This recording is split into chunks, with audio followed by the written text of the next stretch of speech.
Audio Jungle.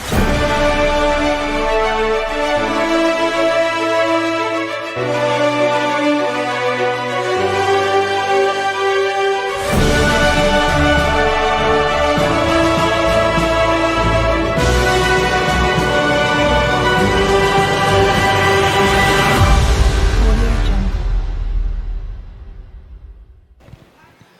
ولسه متواصلين اعزائي المشاهدين من داخل قاعه الاليزيه وبفندق 6 اكتوبر، وطبعا ابلكيشن كوافير لحد البيت ايفنت الجميل النهارده. وسعدنا وشرفنا ان نلتقي بالاستاذ احمد الشيخ، هيقول لنا النهارده ايه شد الانتباه ولفت الانتباه النهارده. نرحب بيه الاول. اهلا وسهلا بك يا دكتور. نور الدنيا يا صاحبي. اهلا وسهلا، ده بنورك يا ولد.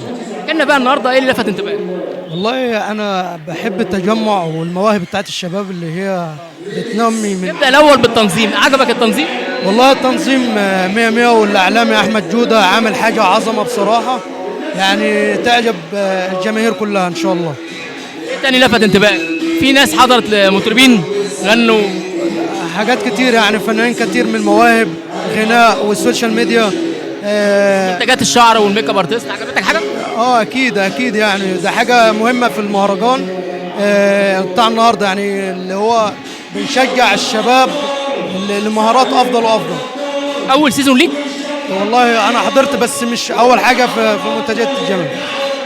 حلمك اللي جاي الفتره القادمه ايه؟ والله انا يعني حاجات كتيره كويسه ان شاء الله. ان شاء الله دايما بالتوفيق ومزيد من النجاح، وكنش اخر لقاء، ودايما لقاء تاني مع بعض ان شاء الله باذن الله. شكرا ليك يا استاذ احمد. ماشي، شكرا حبيبي.